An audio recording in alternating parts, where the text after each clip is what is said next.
Welcome back to another episode of Harmonious at Lunch, the show that fuels your business success. I'm Brandon Gano, your host and guide through the world of harmonious business growth. Today, we're unlocking powerful strategies with industry experts to help your business thrive. If you're a business owner, entrepreneur, or executive, you are in the right place. Join me and our incredible guest today on the journey to clarity, growth, and success. It is time to revolutionize your approach to business. Let's dive in with another episode of Harmonious at Lunch. Welcome back into some more bite-sized business advice, and we have quite possibly one of my favorite topics today. I love talking about growing businesses, scaling businesses the right way, but there's a lot to that, right? It's not just like you flip a switch and you grow your business overnight. But more importantly than that, we're going to figure out how to do it the right way and where founders get stuck at different levels. I have an amazing guest with me, and we're going to dive in and unpack this and hopefully fix your scaling issues in like 15 minutes. I don't know. Let's see if we can do it. Scott Ritzheimer, welcome to the show. Thanks for being here.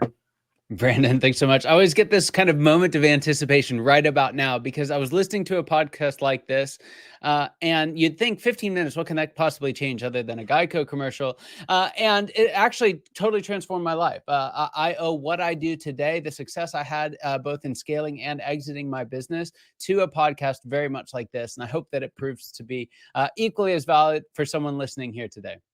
Well, my hope is that someone says that about this very episode, and I'm just here to ask the questions, but I think you can change somebody's perspective, at least in 15 minutes, which really that's all it takes to shift their path, to ask better questions. That's what we're all about on the show. Ask better questions so you can scale your business.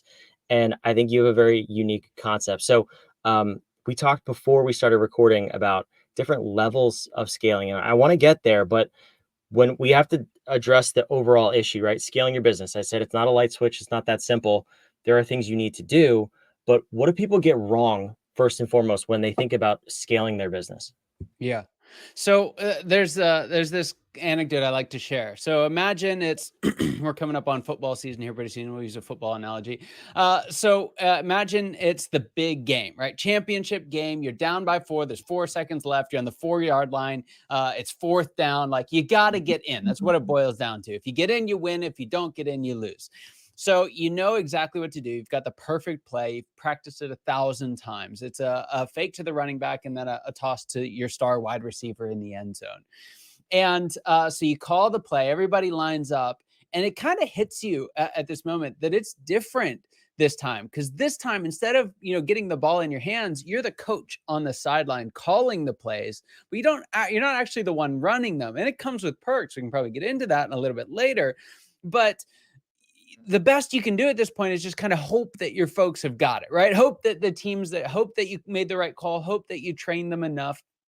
And just kind of stand there with bated breath. So you're holding your breath.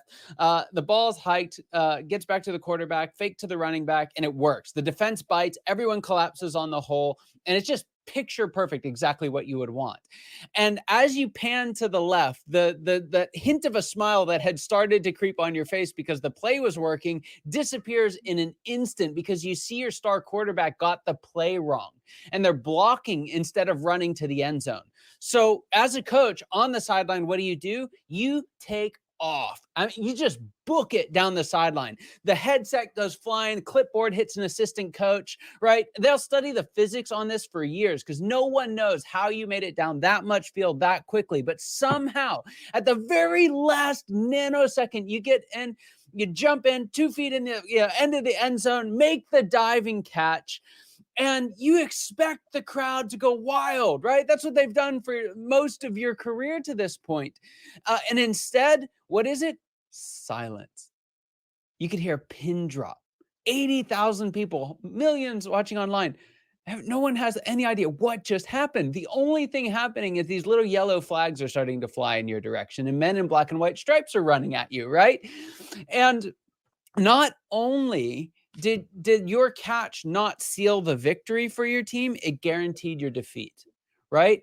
What used to be a crowning accomplishment of your career is now a penalty. Worse than that, it's the shame of your team. It's the laughingstock of your city.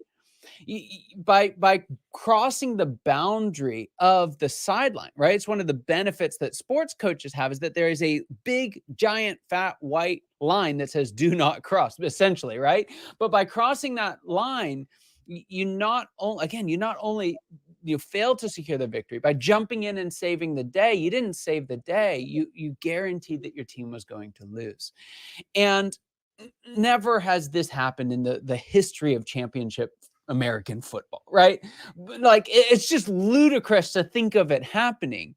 There's probably some like Instagram video of a dad doing this. It's like Little League at some point in time. I'll have to find one. It'd be really funny, but it doesn't happen in the sports world because of those boundary lines, right?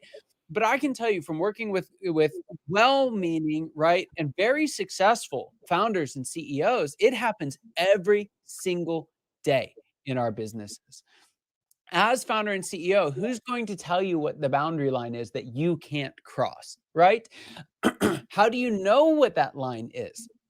And so what happens is either by virtue of the fact that we don't know that it's there, or just because we're doing what we've always done, we break the rules of the game, right? And in doing so, we cause our team to be frustrated. We end up getting hurt in the process, right? Because you shouldn't have run that fast. So you're laying there on the ground like sore and thinking, why does it have to be so hard? And there's folks listening to that and they're thinking that why is this business? Oh, it's just business is hard. It's like, no, it's not actually. You're making it hard by not playing your position. You're making it hard by not recognizing your role. And so what happens in the business world, even for folks who are out there looking for answers, we're so focused on where we're going that we're seldom clear on where we actually are. And if you don't know where you are, you'll very rarely get to where you're trying to go. I love the analogy, first of all, and the story. The story was impeccable, and hysterical. But what I also hear with that is that coach is going to get fired on Monday morning. They're going to get let go because they're really not in charge of the team.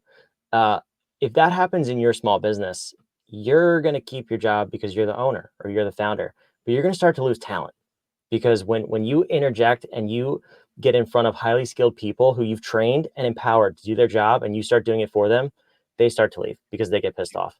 So there's an even bigger risk, in my opinion, if for doing that for in the small business world rather than sports outside of the little yellow hankies that are going to get thrown on the field. But help me identify then, because that's an important concept to understand that there's much bigger consequences, yet we still do this anyway. Most people do. I was highly triggered because I've done that in the past. So thank you for that. But how do we identify where we are and what we should be doing as founders based on our current company scale and size? Yeah. So the first thing that we have to recognize is, let me put it this way. So let's say you go out, you're going to start your business. What's one of the first things we do? People don't do this as much anymore, but there's still some, right? We go out and get business cards made. It's like you have to have a logo, a website, and a business card. I don't know when the last time you've actually seen a business card is, right? I think it was like 2014, but we get them made nonetheless. But here's where I'm going with this. What's the title on that business card? It's usually some form of founder and CEO. Right. And here's the somewhat hard truth about that and massively liberating truth is you don't actually act like a CEO until 5 stages later. There are 5 monumental, highly distinct transitions once you know what to look for that dramatically reshape how you show up as a founder moving through. So let's make this simple. There are 7 different stages. I'm not going to go through all of them, what they are, but to extend our sports metaphor here and kind of give us something to see, to touch, and to kind of get an idea of what these stages are, I've compared each one of them in my book to a position on a sports team. So the very first one, I call it the startup entrepreneur, and it's the trainee on the sideline, right? Before you launch your business, your job is not to launch your business as quickly as possible. It's to learn how to launch your business as effectively as possible. So that when you get into the game, that's stage 2. I call it the startup entrepreneur. It's like you're ready to be a star player. right? From day one, you're out of the gate. You're not worrying about all the other stuff. You're just getting it done. This is where a lot of shows that teach you how to sell and market and deliver whatever it is that you do. Those are all important. Those are vitally important at that stage. So what happens at this stage is that the more successful you are as a player, the faster you are thrust into the next stage. Unfortunately, the skills that it takes to succeed as a player are not the same skills that are needed to succeed at the next stage. So stage 3, which is where I'd imagine a lot of your audience is based on our conversation ahead of time, is what I call the reluctant manager. And here's what makes this stage so hard. Number one, nobody started a business for the purpose of becoming a manager, right? Like that's not on anybody's dream board, right? That's not, there are much easier ways of becoming a manager than starting your own business to do it. So most of us, it's not really our vision for our company is to be a manager. We don't really feel well equipped to it. And that brings us to the second point, which is the more effective you are as a star player, the harder it is to make the transition to the new set of skill sets that you need as the equivalent, the captain on the field. That's what stage 3 is all about, is being an effective captain on the field. That's the second reason why it's so hard, is that you are still in the game, right? You're trying to lead other people while, like, to use our football analogy, grown men that weigh twice as much as you are trying to take your head off, right? Like it's a contact sport. Being an entrepreneur, being a reluctant manager is a contact sport. And so you're sitting there thinking, I have my job to do, and now I'm having to tell all these yahoos what to do. Right. And so that captain on the field mode, it's a different skill set. It looks like being a star player, but how you create success is not about how you create success anymore. It's how we create success. Next, from there, we move to being the coach on the sideline. That's where we picked up our story earlier on. We actually get off the field. We're not necessary to sell stuff anymore. We're not necessary to deliver stuff anymore. And to an extent, we're not even necessary to administer all of that. We've surrounded ourselves with a team who are doing that. And instead of being out there on the field doing stuff or jumping across the sideline and interrupting stuff, we're now in a position of coaching our team on how to succeed. So it's the coach on the sideline. It's not, we're at stage 4 now. We still haven't got to CEO yet, right? Then the 5th stage is the CEO stage. That's where we really step into a level of complexity as an organization, a level of maturity as a leader, a level of skill in your direct reports who aren't just, people helping you do whatever needs to get done, but are good executives, leaders in their own right. To be chief executive, you have to have other executives, right? You can't be chief executive if you have no other executives. So that stage is like being a GM, right? It's like being the GM in the box. There's air conditioning now. You're not in the rain anymore. You can see the whole field of play. Some of your most important work is actually done away from the field, not on the field anymore, right? It's a very different skill set, way more leverage. You're looking at a much longer horizon. And it's really intimidating for a lot of founders because they've gotten so good at the game. But what you find is when you can embrace that new role, you get your head up, you feel, hey, I'm actually pretty good at this GM thing, right? I'm actually pretty good at being a CEO once you know what that actually means. Fast forward through the next 2 just for the sake of time. But once you really succeed as CEO, it sets you up to become the true owner, to really own a business and not run it. That's stage 6, not stage 2, not stage 3. It's stage 6 in the process. And it requires each of the stages before it to be done properly. And last but not least, it's like being in the Hall of Fame, right? It's that visionary founder is what I call it, where you get back into the game just for the love of the game, right? You don't have to get another job. You don't have to own another job, right? You don't have to get back into the world of entrepreneurism to make your next buck. You're good. You get back into the world of entrepreneurism to help others to achieve their visions. And it's a beautiful, beautiful thing. Yeah, I love this conversation. When I talk to people about scaling their company and where they want to be, a lot of people say they want to be the CEO, but then you start to ask them questions, and it becomes very clear to me you want to be the chairman of the board, and that's beautiful. I think that should be the goal because that's why you started your business, right? For time freedom, financial freedom, whatever it may be. But we find ourselves most commonly at stage 2 and 3, basically, just from what I'm hearing you describe. Yeah. What I'm curious about, though, Well, before I ask that question, I just want to draw attention to your book. I put the website on the screen. It's down in the show notes below. I want to dive deeper into this. We don't have enough time, and I'm sure the listeners do too. So tell me a little bit about your book, and then I want to ask you that final question. Yeah, so big promise with the book is we covers all 7 stages. So if you're like, I don't really know what stage I'm in, you can find yourself in there very quickly. It tells you about how you got into the stage, why you got into the stage. And here's the biggest thing. It tells you what to do in each stage. And by virtue of that, there's only 2 or 3 things, 5 at the most for the most complex stage. That means that all the other stuff that people tell you you need to do, all the other stuff you used to do that created success, you get to start letting go of all of that. And so by knowing the 2 or 3 things you need to do, you'll actually discover the 20 or 30 things that you're doing right now you don't need to do. And most folks, feedback I've gotten from folks who've read the book and really applied it in their life, they save an average of about 10 hours a week. 10 hours a week by just recognizing what they need to do right now. So you can get it for free, scalearchitects.com/founders.